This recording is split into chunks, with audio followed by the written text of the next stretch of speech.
Thank you. Thank you so much. Please, everybody have a seat. Good morning. Hey, Jambo. Thank you so much, President Kenyatta, for your timely remarks, your warm welcome, and the great work that has gone into hosting this summit. It is wonderful to be back in Kenya.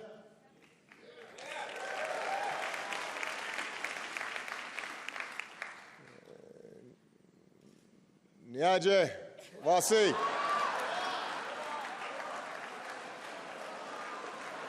How are you?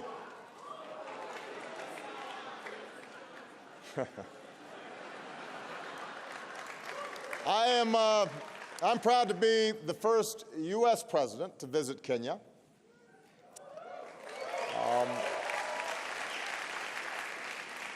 And obviously this is personal for me. There's a reason why my name is Barack Hussein Obama. My father came from these parts. I have family and relatives here. And in my visits over the years, walking the streets of Nairobi, I've come to know the warmth and the spirit of the Kenyan people. Now, what President Kenyatta and I really want to have is a conversation with our panel. And we've got some outstanding young people here today who I think represent the promise of entrepreneurship not only in Africa but around the world. But I do want to make just a few quick points. We are joined today by inspiring entrepreneurs from more than 120 countries, and many from across Africa. And all of you embody a spirit that we need to take on some of the biggest challenges that we face in the world. The spirit of entrepreneurship, the idea that there are no limits to the human imagination, that ingenuity can overcome what is and create what needs to be. And everywhere I go across the United States and around the world, I hear from people, but especially young people, who are ready to start something of their own, to lift up people's lives and shape their own destinies. And that's entrepreneurship. Entrepreneurship creates new jobs and new businesses, new ways to deliver basic services, new ways of seeing the world. It's the spark of prosperity. It helps citizens stand up for their rights and push back against corruption. Entrepreneurship offers a positive alternative to the ideologies of violence and division that can all too often fill the void when young people don't see a future for themselves. Entrepreneurship means ownership and self-determination, as opposed to simply being dependent on somebody else for your livelihood and your future. Entrepreneurship brings down barriers between communities and cultures and builds bridges that help us take on common challenges together. Because one thing that entrepreneurs understand is that you don't have to look a certain way or be of a certain faith or have a certain last name in order to have a good idea. Now, the challenge is, as so many of you know, it's very often hard to take those first steps. It's hard to access capital.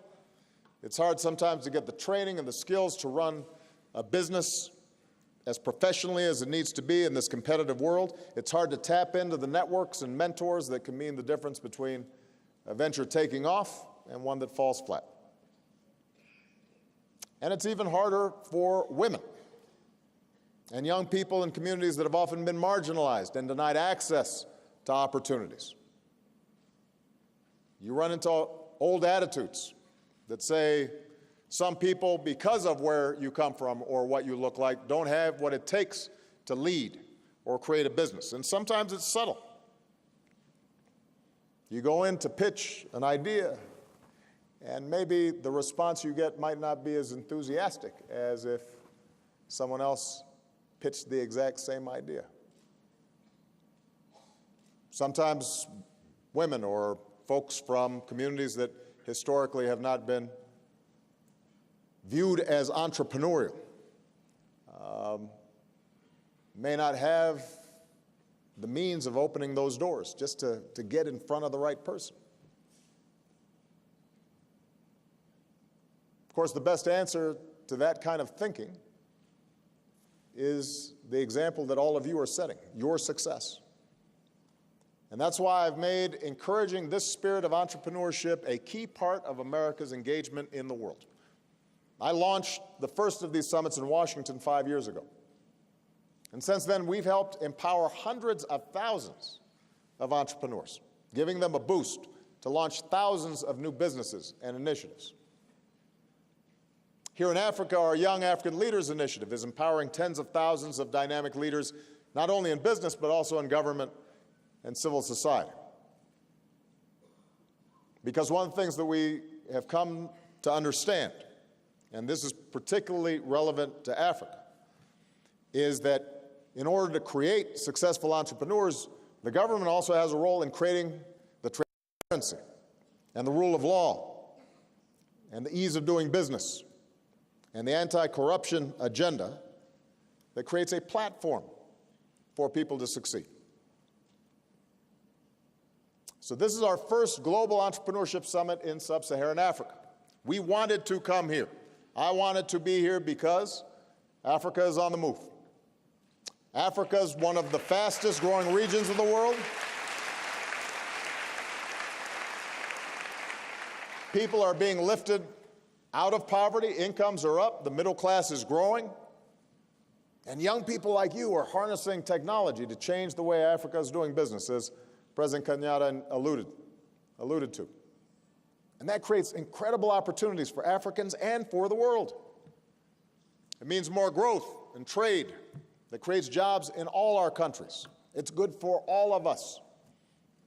This continent needs to be a future hub of global growth, not just African growth.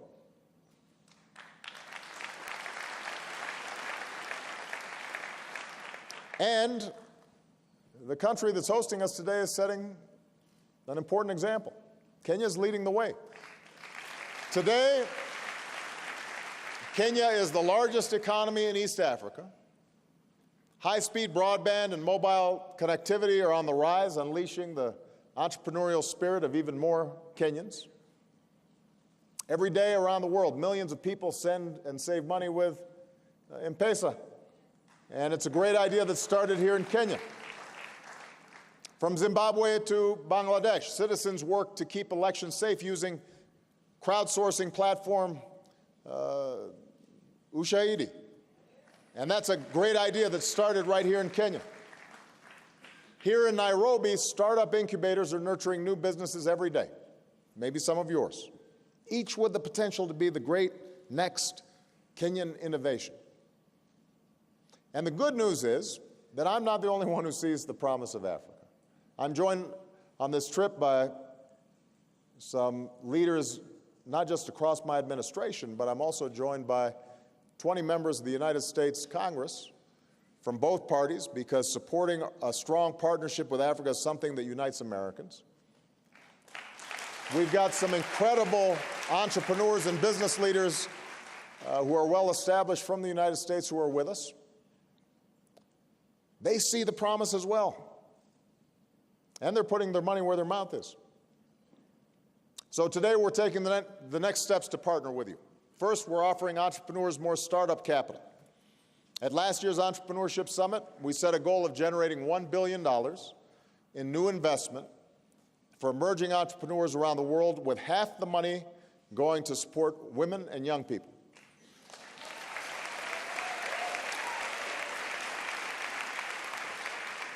A few months ago, I challenged governments, companies, organizations, and individuals to help us reach this target. Today, I am proud to announce that not only did we make our goal, we surpassed it. We secured more than $1 billion in new commitments from banks, foundations, philanthropists, all to support entrepreneurs like you. Second, we're connecting you with the world's top business leaders and innovators. We handpicked more than 200 seasoned investors and entrepreneurs and brought them to this summit. I even brought a few of my presidential ambassadors for entrepreneurship. These are some of America's leading innovators and entrepreneurs. So if you see them, don't be shy. Pin them down, get their advice, pitch them your idea. That's why they're here. And don't be discouraged if they say, I'm not sure that's going to work. And they ask you tough questions. Because one of the things every one of these successful entrepreneurs will tell you is that along with incredible successes, they've had some failures as well. And they've learned from them. But they haven't given up. Number 3, as I've said, we're stepping it up to support women entrepreneurs. Women are powerhouse entrepreneurs.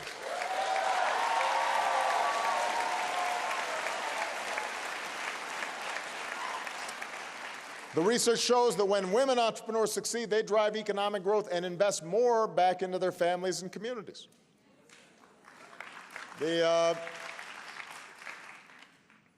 We've already helped build a network of more than 1,600 women entrepreneurs across Africa. We're launching 3 women's entrepreneurial centers, one in Zambia, one opening later this year here in Nairobi. And I'm proud to announce that the 3rd center will be located in Mali. We've got some folks from Mali in the house.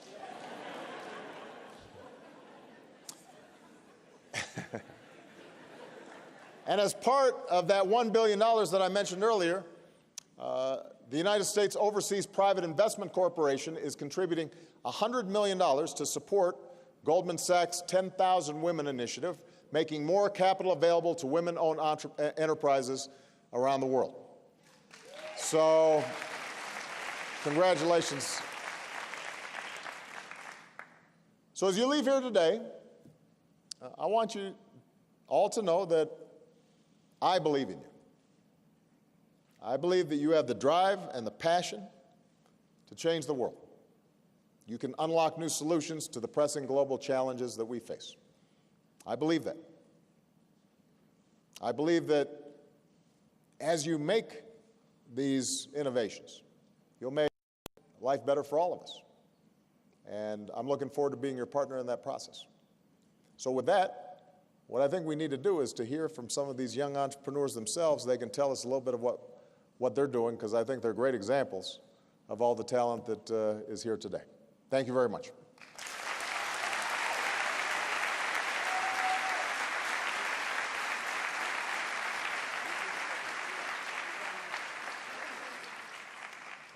Well spoken. Thank you. Thank you very much, Mr. President. Now that we heard from the leaders of the free world, now let's hear from some entrepreneurs. Like presidents, entrepreneurs activate when they see massive problems. Sometimes these problems exist in their communities. Sometimes these problems exist at a country level, like presidents and affordable health care and transparent governance. Sometimes these problems are global issues like food and income security. My name is Jahil Oliver. I'm the founder of Hello Tractor. We're an agricultural technology company. I'm from the U.S., but I live in Nigeria, in Abuja. Is Niger in the house? In Nigeria, you have about 28 million small farmers, mostly women, relying on hired labor that's expensive, that's inefficient, and is oftentimes unavailable. And what this means is crops are planted late, land is undercultivated, and these farm families lose income. Hello Tractor's come up with a solution to this problem. We developed technology that turns a tractor into a smart tractor. We then pair smart tractor owners with farmers in the market texting for tractor service. It's a local technology for the Nigerian marketplace. A farmer simply sends a text message into our cloud, and we pair that text with the nearest smart tractor owner. They arrive and provide a service that's 40 times faster than manual labor and 1/3 the cost. It is completely revolutionizing agriculture in Nigeria, soon sub-Saharan Africa, and ultimately the world. We want to export tractors to other markets outside of sub-Saharan Africa. Hello Tractor was driven by the need to fix the issue of global food and income security, and this is our solution to that problem. Thank you very much. All right.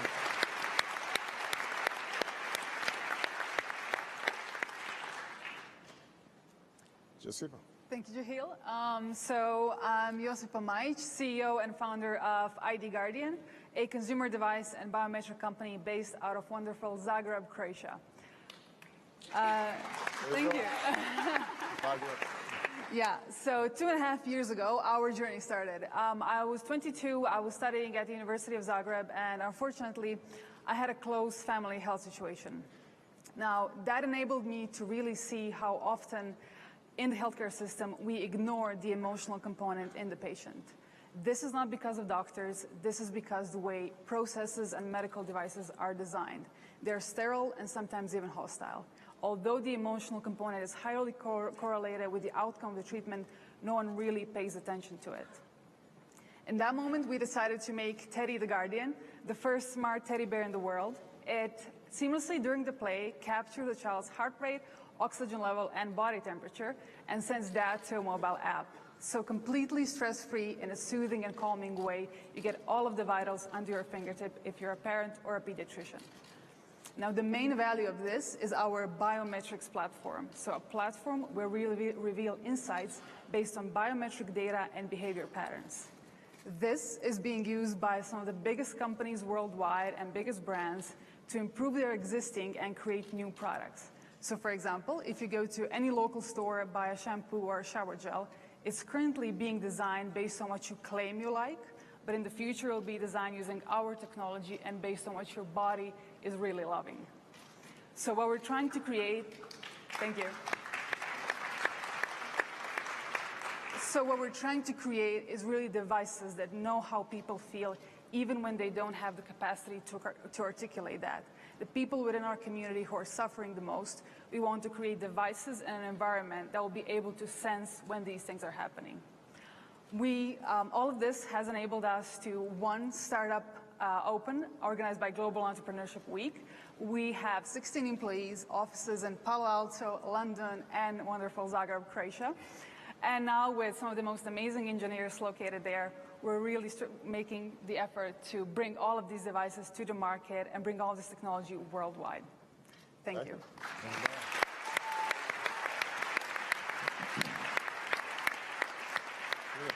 Thank you. Technology is one of the fastest growing sectors in Kenya, yet women are greatly underrepresented. My name is Judith Owiga, and I'm the co-founder of Accurachicks, and I'm working to nurture generations of women who use technology to impact their communities and create solutions.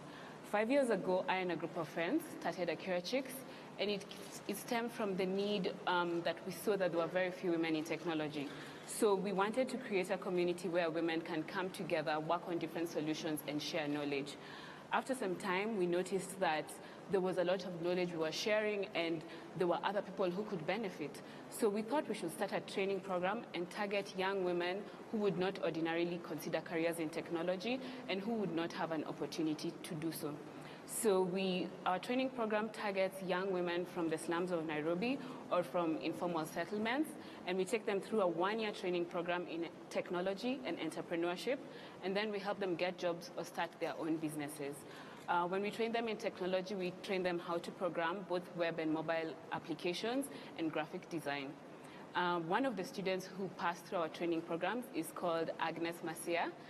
She went through our training program for 1 year, and after that year, she's currently a technology researcher at a tech company, and she also started a shop where she has employed her older brother to work the shop using the entrepreneurship knowledge that we taught her. So she's one example. She's living the vision of Accurachicks. She's using both technology and entrepreneurship to change her family and her community. So that is the vision that we live and we breathe. We want to change communities one woman at a time using technology. That's fantastic.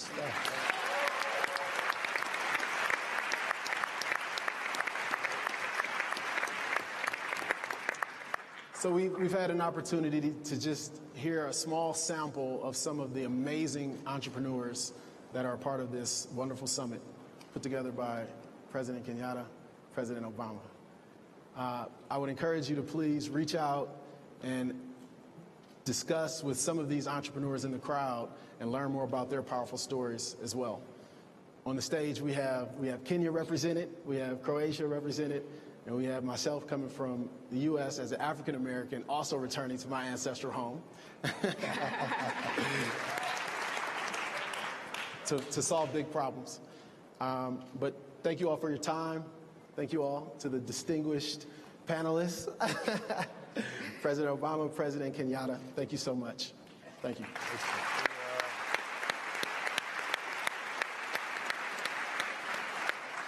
Udo, any closing thoughts as you hear about these outstanding young people? I think all I want to say is that what you've heard from the experiences of these three great people right here is their ability to turn challenges into opportunity. And this really is the future. And we as governments should really just focus to create an enabling environment that allows these great young people to flourish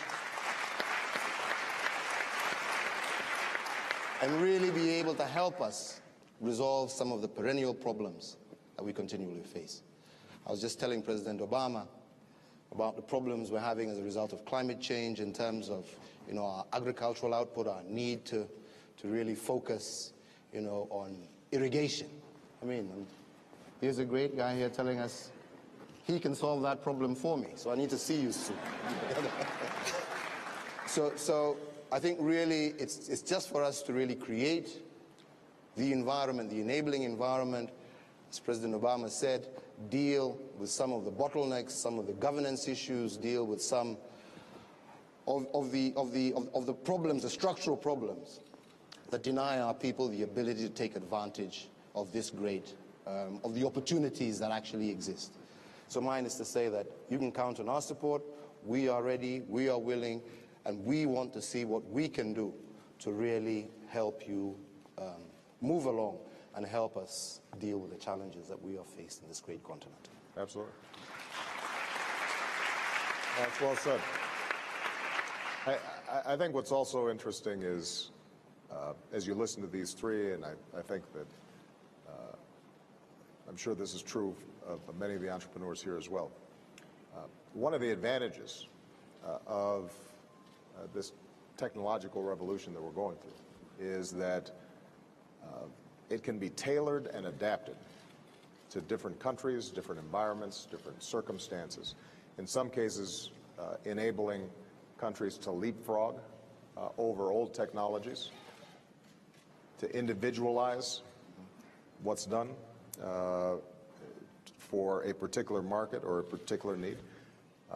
And the kind of thing that Jalil is talking about, the share economy concept. We've got the founder of Airbnb out here, and you can talk to him a little bit. He's doing pretty good. But there's a recognition that through these technological platforms,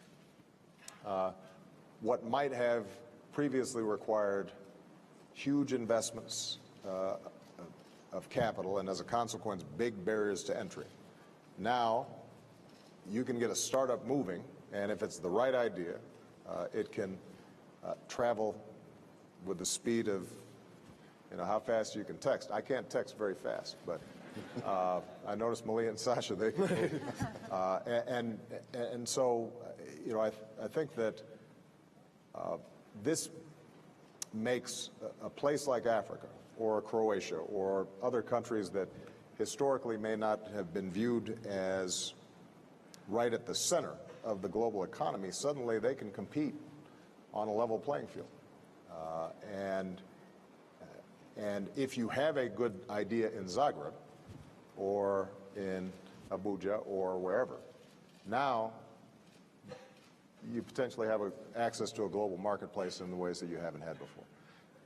What President Kenyatta said is absolutely correct, though, and that is for us to take full advantage of this, we have to support programs like Judith's so that our young people are being trained in this technology, that there are no barriers for girls to be trained in this technology. If half of your team is not playing, you've got a problem. And in too many countries, half of the team are women and girls are not participating enough in this.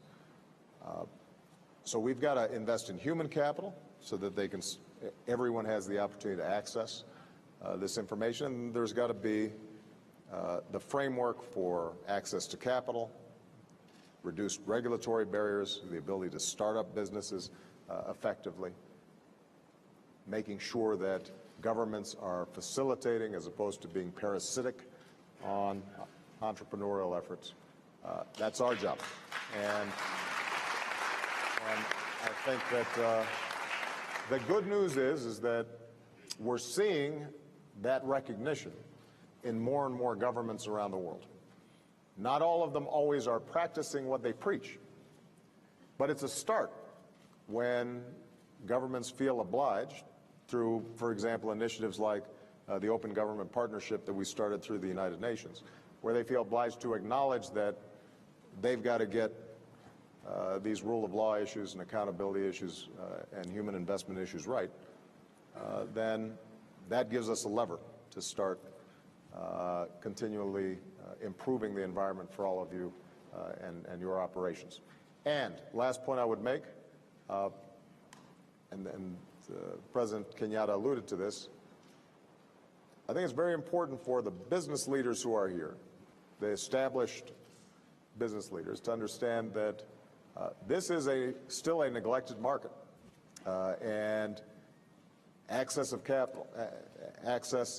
capital for entrepreneurs here is still too hard. And we can help. U.S. government policy can help. But some of this is exposure and people having a vision of what's possible.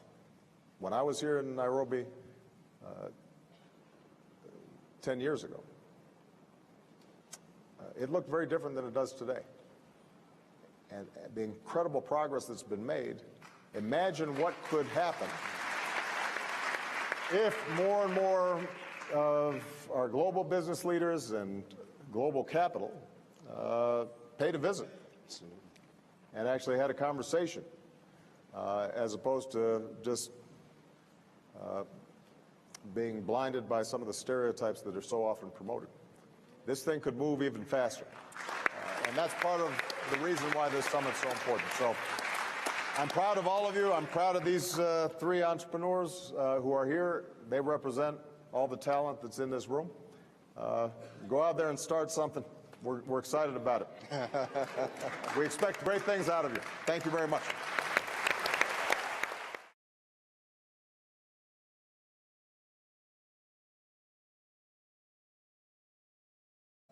There are no limits to the human imagination. That ingenuity can overcome what is and create what needs to be. And everywhere I go across the United States and around the world, I hear from people, but especially young people, who are ready to start something of their own, to lift up people's lives and shape their own destinies. And that's entrepreneurship. Entrepreneurship creates new jobs and new businesses, new ways to deliver basic services, new ways of seeing the world. It's the spark of prosperity. It helps citizens stand up for their rights and push back against corruption. Entrepreneurship offers a positive alternative to the ideologies of violence and division.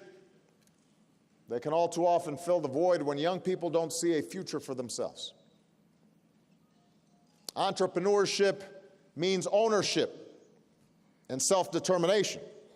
Thank you. Thank you so much. Please, everybody have a seat. Good morning. Jambo.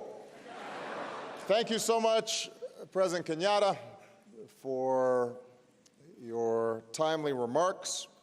your warm welcome and the great work that has gone into hosting this summit. It is wonderful to be back in Kenya.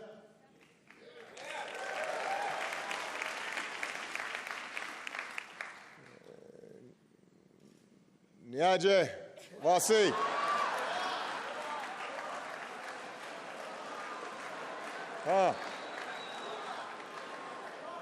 How are you?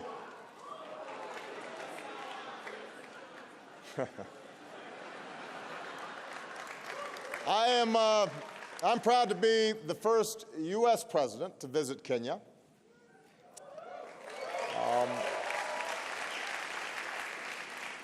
And denied access to opportunities.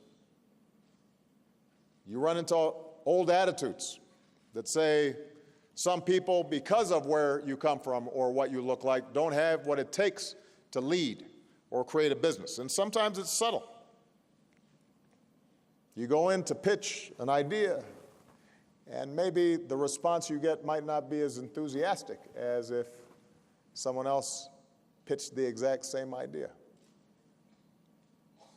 Sometimes women or folks from communities that historically have not been viewed as entrepreneurial may not have the means of opening those doors just to get in front of the right person. Of course, the best answer to that kind of thinking is the example that all of you are setting, your success. And that's why I've made encouraging this spirit of entrepreneurship a key part of America's engagement in the world. And obviously this is personal for me. There's a reason why my name is Barack Hussein Obama. My father came from these parts. I have family and relatives here. And in my visits over the years, walking the streets of Nairobi, I've come to know the warmth and the spirit of the Kenyan people. Now, what President Kenyatta and I really want to have is a conversation with our panel. And we've got some outstanding young people here today who I think represent the promise of entrepreneurship not only in Africa but around the world. But I do want to make just a few quick points. We are joined today by inspiring entrepreneurs from more than 120 countries, and many from across Africa. And all of you embody a spirit that we need to take on some of the biggest challenges that we face in the world. The spirit of entrepreneurship, the idea that as opposed to simply being dependent on somebody else for your livelihood and your future. Entrepreneurship brings down barriers between communities and cultures and builds bridges that help us take on common challenges together. Because one thing that entrepreneurs understand is that you don't have to look a certain way or be of a certain faith or have a certain last name in order to have a good idea.